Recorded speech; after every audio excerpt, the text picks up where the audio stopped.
that people want to come to fish and to boat and to enjoy our parks and all the other things that we have to offer. Outdoor recreation in the state of Florida generates over $52 billion in economic output. And our Florida state parks alone have an economic impact of $3.6 billion, and it supports more than 50,000 jobs total. So this is significant. We understand how important it is to the lifeblood of the state, and we're proud that we've taken a lot of action to do something about it. Now, you see some of the stuff behind me. What is this? This is part of Florida's wildlife corridor. In 2021, we signed legislation directing our state's DEP to encourage the type of investments and lead on the investments that were needed so that we could have a corridor that would protect and allow these native species to be able to move around naturally. We have almost 18 million acres of land in Florida's wildlife corridor, including 10 million acres of protected conservation land. And this includes state parks, it includes our forests, it includes privately managed conservation lands, family farms, and national park land. So this corridor is specifically designed to connect the state land so that wildlife can freely and safely move between them. And so since 2019, we've protected over 260,000 acres of conservation land, and more than 90% of that we've done in the state of Florida has been in Florida's wildlife corridor, and that represents about a $1.4 billion investment since 2019. So we're putting our money where our mouth is, but we're also able to do that in the context of a state that is working very well, particularly you look at some of these other states. So since 2019, yes, we have been able to invest in conservation. I did the announcement yesterday where we're talking about what we've done for Everglades restoration, the C-44 reservoir, C-43, all these things that are really, really important.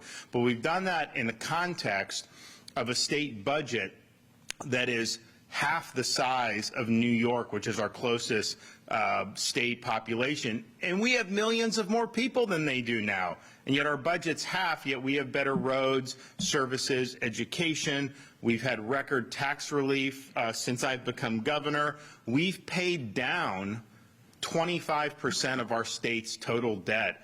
From the entire history of the state of Florida, we've knocked off 25% of that just in the last 5.5 years. We've also been able to run surpluses. We've been able to do infrastructure acceleration of projects through moving Florida forward, and there are projects in Southwest Florida that are going to benefit. Some of these things are in the queue. Some of them weren't scheduled to even start till next decade. We've got traffic now. So we're accelerating that by infusion of cash, and that's going to mean some of these projects are done 10, 15 years ahead of schedule. So that's going to make a big, big difference. So we're doing, and then, by the way, we've had record support for education. So we're doing it right, and we're proud of that. I signed recently legislation that was spearheaded by our Senate President Kathleen Passidomo, your senator down here, SB 1638. And what that does is it takes the money that we get from the Seminole Gaming Compact. When I became governor, the state wasn't getting any money from Seminole Gaming, even though their Tampa casino is the most profitable casino in North America. Their Hollywood casino is one of the most profitable, and the state was getting nothing because the old compact had basically broken down. And so I was like, well, I want to get a piece of this pie, right? So we did a compact and negotiated that. I think Florida is going to have a considerable amount of the revenue payments are going to come that we don't need the money per se, but if this stuff is going on, then I think it's appropriate that we do a deal like this. So we did. And so what that gaming compact does is it creates a revenue stream. What the bill I signed does is ensure that some of the revenue is apportioned to things that are priorities, and so this will be automatic. So in future years, you're going to have about $100 million every year from the Seminole Gaming to support the Florida Wildlife Corridor, and that's going to be a great legacy from that compact. And we also have money earmarked for water quality and other things, but this is $100 million for the wildlife corridor, which I think we're really excited about. And we've done a lot, but there is more to do. We think about 45% of lands identified within the corridor have not been set aside for preservation yet, but with the investments we're getting, we're on our way to linking these areas so that we can promote safe and stabilized species movements. And so this wildlife corridor has plants, animals that you know, like the Florida panther, the key deer, and others. But particularly what we're looking is to make sure that they can move around here. So we did have two major projects last year, $850 million, that we were able to do. One of those right here in Collier and nearby Hendry counties that connected the Florida Panther National Wildlife Refuge and Big Cypress National Preserve to the Dinner Island Wildlife Management Area. And some of the other areas around there, which is really good. And then just in March, the Cabinet and I approved the acquisition of another 25,000 acres to increase connectivity within the corridor. And so part of what we do, and we work with the Department of Transportation to do that, is to create land bridges for the panthers to be able to go. So if you look, that is actually one of the land bridges. It's under a highway. You now have a situation. So first of all, if they have to go over the road, they can get hit by the cars. It's dangerous for the motorists and for the wildlife. So now they go underneath there. So it's able to connect on the other side of the road. And you're seeing this being done all across the wildlife corridor. So we have now, and this is evidence-based, when you have these crossings, it does reduce the number of vehicle collisions involving panthers and other endangered species. So we have 200 wildlife crossings or bridges statewide at this point. And right now, FDOT has either installed or is currently constructing 38 different additional wildlife crossings across the state, just like the one we have pictured here today. So that's a big deal. I think we're doing it right. I think we're being good conservators of this great piece of real estate that God has given us. So we're going to continue to do that, but we had big progress this legislative session on that. The other issue that we're here to address in the legislation that I'm going to sign follows off our efforts as soon as I took office. I took office in January of 2019, and that was on the heels of a really significant red tide event in 2018 that really impacted Southwest Florida in a really big way, hurt tourism, hurt restaurants, major economic losses that were associated with that. And what we wanted to do is say, look, first of all, red tide is naturally occurring. It's not like we can just turn an off switch. But what is being done that may exacerbate it? I mean, clearly Ian exacerbated some of the things that were there. That was beyond our control, of course. When the Army Corps of Engineers discharges nutrients, water from Lake Okeechobee into the Caloosahatchee, when that gets out into the Gulf and that mixes with the red tide, that could aggravate what you see. And so we've invested in things like innovative technologies in Lake Okeechobee, so we have a better way to clean some of that. Now, we don't control the discharges at the state. That's done by the federal government.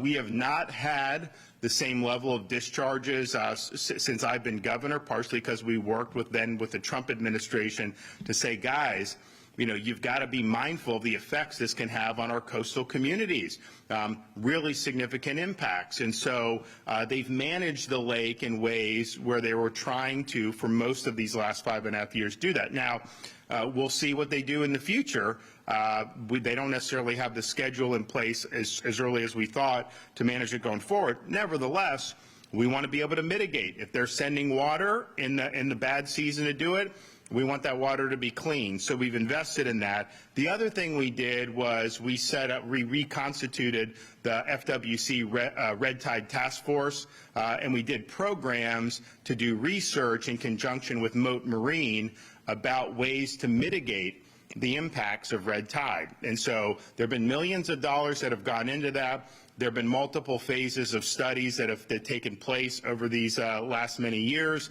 You know, when you do this, you got to figure out, you know, does it Does it mitigate the red tide? And if it does, okay. But then you got to look at what are the other impacts of that. You can't just be dumping things in against red tide if it's going to cause other problems. So there's a whole process that goes along to this. But we think that this is something that's a noble effort. And so HB 1565, this is going to continue our red tide mitigation and technology development initiative. It was set to expire this year. This removes the expiration date. We're going to continue to deploy innovative technologies to curb harmful algal blooms like red tide on our beaches and on our coastline. We want to do it safely. We want to make sure that whatever is being applied isn't going to have side effects. Sometimes the side effects may be worse. Of course, you don't want to do that, but it's really important that we are attentive to this. And so I'm proud that we were able to do that. We obviously had a rough 2018, which kind of, I think, gave us momentum to push forward with this going forward. We've also looked, if you look at kind of the things that have done, we're doubling the number of offshore sampling surveys that are being done for red tide compared to 5.5 years ago. FWC, our Fish and Wildlife Commission, they have 25 projects through the FWC Center for Red Tide Research in response to recommendations from our harmful algal bloom red tide task force, which we set up in 2019, focusing on measuring and forecasting red tide and the impacts that it'll have. And then we've also instituted nearly year-round deployment of technology to devise to monitor for harmful algal blooms in the Gulf of Mexico. We had a couple years ago, you had blooms in Tampa Bay area, and one of the things that we now have the ability to do is we have funding where we can go and do emergency cleanups so that you get that off, because if you leave it out there, it metastasizes and it creates huge problems. So that quick cleanup mitigated some of the effects that were happening there. And then, of course, the technology of, we have stuff in Lake Okeechobee on some of the algae blooms that if you do it, it does treat the algae blooms pretty effectively.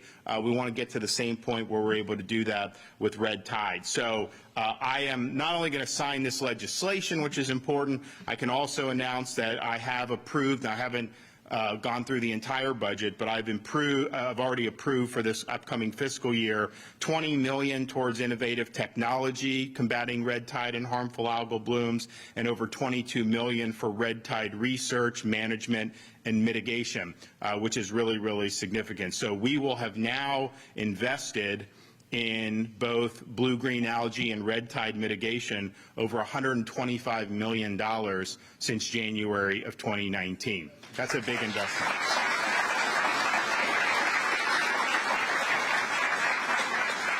So I'm going to sign the bill in a minute, but first we're going to hear from some of the folks that we have. So we'll start with our Secretary of DEP, Shawn Hamilton.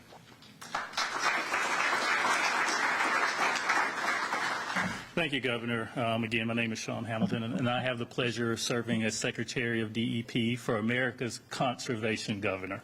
Yeah. So stretching from the Panhandle all the way down to south of the Everglades, these acquisitions that the Governor talked about, they're shaping not just what you enjoy today, but the future of Florida for generations to come. And so well, if you don't know it, I'm going to tell you, Florida is the national leader in land conservation. We've had great success over the years. We've had great programs, but I tell you now, the momentum that we're seeing under our conservation governor is unlike anything that I have ever seen, and hopefully I think you can attest to that as well. So 23 years ago, we started the Florida Forever program. Again, one of the premier in the country. But I think I have to give points of reference because candidly, maybe the governor's starting to spoil us. Our expectations that he keeps blowing out of the water, I think we start to lose sight of how far we've come over time and just since his tenure as governor. So since 2019, we've had $1.4 billion invested in the Florida Forever program. Again, I told the governor yesterday, Governor, I'm still trying to get used of incorporating billion in my vernacular. I always get, wait a minute, no, it's billion. And so it's that type of commitment, that type of leadership that is allowing us to make meaningful gains. We're having conversations with landholders, stakeholders we couldn't have before. Whenever I show up into a meeting and I say, I know, I'm hoping to get $5 million next year, they walk out the door. But if I tell them I've got the leadership of the government, the commitment for our legislative body to make meaningful investments, not just this year, but tomorrow, those conversations happen in earnest. And again, from somebody who's working on this on the ground, I want you to understand the tactical advantage that provides us to make meaningful differences. So, again, point of reference, the governor mentioned the last cabinet about the 25,000 acres. I'll have you know that is one of the largest acquisitions in decades from the Florida cabinet. Again, point of reference. And so as you think about that, as you understand and expect that from our boss and from our legislative leaders, that is important. Those are stepwise, meaningful advancements for our state as a whole. We talk about the wildlife benefit, the ability for habitat to navigate. Think about the ecological values. That's where your drinking water comes from. That's also where your flood resiliency comes from. Again, there's something in the wildlife corridor for everybody. You just got to understand and appreciate it. But also the governor mentioned while working on these conservation goals and making sure those lands are protected in perpetuity, we're also rising to the complex challenges of our water quality. The governor mentioned yesterday, we got over $500 million in water quality targeted investments that he's going to sign in the budget. That's important, right? He talked about the innovative tech that we're looking at ways to find ways to treat, to abate those issues as they come about, but also that stem the sources of the nutrients that either increase the frequency or the intensity at the same time. It is a multifaceted approach, but I'm glad to see our governor and our legislator rising to the occasion to do just that. And again, in closing, it's important to make steady gains on land conservation. It's critical, it's necessary, and it's the only way that we're going to realize the benefits for generations to come. And I just want to again thank the governor for his bold vision, continued leadership, and the support of our amazing legislature as Florida's environment remains a priority. So thank you.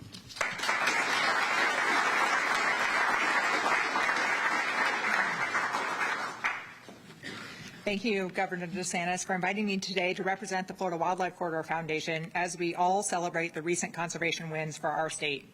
And the governor and the legislature have proven their unwavering commitment to Florida's environment since the passing of the Florida Wildlife Corridor Act in 2021 by approving protections and most recently 200,000 acres for permanent conservation, allocating significant funding annually for our state's conservation programs like Florida Forever and the Rural and Family Lands Protection Program, and most recently with the designation of funding from the Gaming Compact to benefit Wild Florida. I want to add my praise to our state agencies that steward our natural resources and work with private landowners to administer these important voluntary conservation programs, including the Florida Department of Environmental Protection, the Department of Agriculture and Consumer Services, the Fish and Wildlife Conservation Commission, and the Florida Department of Transportation, whose underpasses you can see here, all of whom offer Floridians and visitors alike opportunities to get outside and explore and appreciate public lands within the Florida Wildlife Corridor. We are so grateful for how our state leaders have prioritized conservation and restoration, land management, and resiliency through their continued support. And this meaningful and consistent funding helps communities throughout the state and hundreds of partner organizations act for the wild Florida we all know and love. While there are still nearly 8 million acres that need to be protected within the Florida Wildlife Corridor, I'm thrilled that these programs and initiatives are accelerating the pace of positive change to connect and protect the corridor. And together with these collaborative efforts, we're able to showcase Florida as a model for the entire nation. I couldn't be more proud to be a Floridian for the enduring conservation legacy that we're safeguarding here for future generations. Thank you.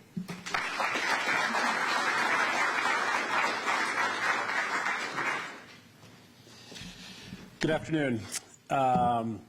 On Friday, the company that I've been privileged to work for the last 25 years, Barron Collier Company, will celebrate its 113th year as a landowner in the state of Florida. And over that 113 years, at the beginning, when Barron Collier acquired what was ultimately over 1 million acres, he did it for the natural beauty of the land. And since that time, the family, again, that I work for, has been instrumental in the creation of Big Cypress National Preserve, Fakahatchee Strand, Audubon, Picayune, Collier Seminole, just everything in Southwest Florida with an environmental protection on it. Somehow, some way, we probably had something to do with it. And that is something that happened decades before I came into existence and certainly decades before I was in the position I am today. So when the wildlife corridor came into being, and it really started to get traction under your leadership, Governor, Mallory, your organization, and others. It was a natural for us to want to be involved. That is something that we've been doing for a very long time, and we're honored to be part of it. And I do just want to add one thing on water quality. I know we're here to talk about the corridor, but the water quality thing is important. And I doubt you remember this, Governor, but you probably hadn't been elected for more than a few days. And you came to FGCU Vestor Center virtually day one to talk about the environment. And as chair for the past 6 years of FGCU, I saw the commitment that our legislative leaders, the governor had, and what they've been able to do with the water school at FGCU, the creation of that. I've had the opportunity to tour the C-43, and the incredible investment in and dedication to water quality is something that generations to come will benefit from. And I'm grateful to have played a small role in it. So thank you, Governor. Thank you.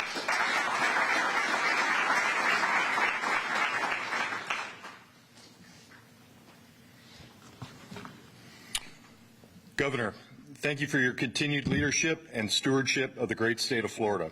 You've taken charge of the economic challenges that we face as well as the environmental, which can be one and the same. There have been a great many challenges faced here of many different origins, some natural, many that are man-made. One of the challenges that we face is red tide, which is naturally occurring and being supercharged by man. I am hopeful that this bill will lead to a whole new host of tools to help combat red tide's severity in the future. After having vacationed in Southwest Florida my entire life, I moved here full-time in 2000. The purpose of that move was to be on or near the water and work in the fishing industry. I currently own a small fishing and hunting shop in Naples. When red tide events occur, it negatively affects the outdoor retail space, the fishing industry, but also heavily impacts tourism and service-related industries, as we've all seen in 2018. This bill is one more tool in the toolbox. You wouldn't expect a carpenter to build a house with just one tool. One cannot expect great change in water quality and economic strength while using just one tool. Thank you, Governor, for the tools like Everglades restoration funding, combating nutrient pollution, water policy, and bills like this that we need to help rebuild our house. Thank you.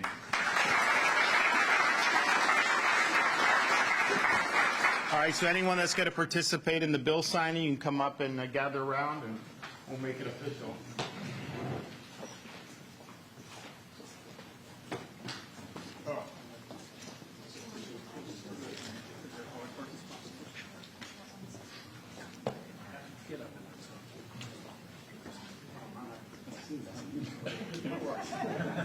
Today's date.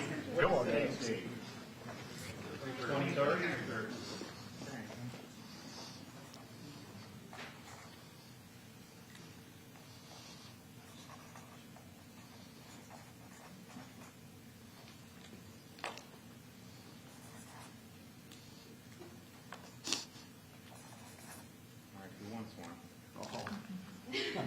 Anyone else?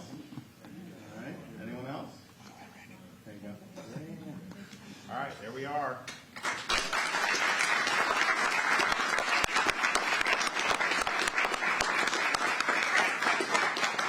All right. Good deal. Thank you. Okay on time? Okay. Yeah, happy to do it. Yep. Well done. Thank you. Thank you. Hey, thanks, guys. Appreciate you. Thank you. Well, thanks, everybody. I'm going to make two additional comments before I head on to our next stop. First is just in relation to what's been going on in the Congress recently. Republicans were sent there, and the number one issue that our voters wanted them to address is the southern border and the massive influx of foreigners by the millions coming into this country, and we don't know who these people are. And they basically just surrendered on the border. They now have no leverage to do anything on the border. They had an opportunity to insist that Biden accept the border if he wanted all the forward aid, and they decided to capitulate. And so he got everything he wants, and Republican voters did not get anything with respect to stopping this problem at the southern border. And I just think look, we're doing more in Florida to deal with it than the Congress is. I mean, it's just pathetic that that's going on. So I was really, really disappointed to see that they basically capitulated entirely on the border. And at this point, you're not going to see anything done on the border for the rest of this year. What, are we just going to let in another 2 million people and do nothing about it? I think it was a real, real failure. The other thing is I hear that Joe Biden is on his way to Florida this afternoon, and all I can say is this is a guy who has intentionally opened the borders of this country and caused great harm. His policies have caused families to suffer with higher prices and higher interest rates, and now he's coming down to try to support a constitutional amendment that will mandate abortion up until the moment of birth, that will eliminate parental consent for minors, and that's written in a way that's intentionally designed to deceive voters. So all I can tell you is Floridians are not buying what Joe Biden is selling, and in November, we're going to play an instrumental role in sending him back to Delaware where he belongs. Thank you.